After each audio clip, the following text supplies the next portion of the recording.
much, it was a philosophical revolution that would eventually reshape how the entire world invested. While competitors dismissed index funds as boring and unsophisticated, Fink recognized they represented something far more valuable: predictable fees from assets that required minimal active management. As markets became more efficient and active management fees came under scrutiny, BlackRock's index funds became money magnets, attracting billions from investors who wanted market returns without the drama of trying to beat the market. The late 1990s brought BlackRock face to face with every empire builder's ultimate test: how to respond when everything you've built is threatened. The firm went public in 1999, raising $664 million, but the dot-com crash that followed tested every assumption about their technology-driven approach. Unlike many competitors who doubled down on risky bets, BlackRock used the market turmoil as an opportunity to prove their worth to institutional clients.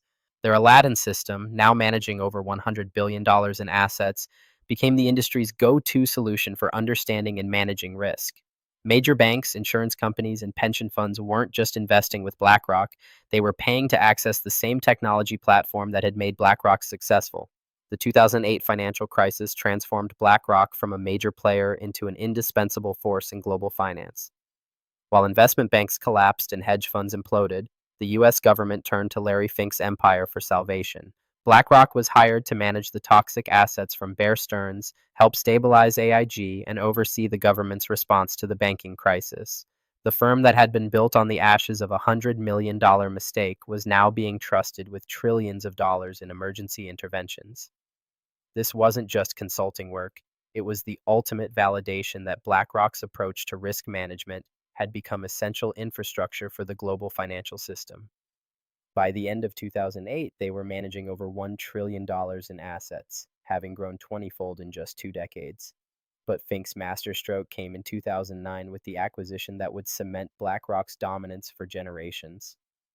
Barclays Global Investors, the creator of the first exchange-traded fund, was struggling in the aftermath of the financial crisis.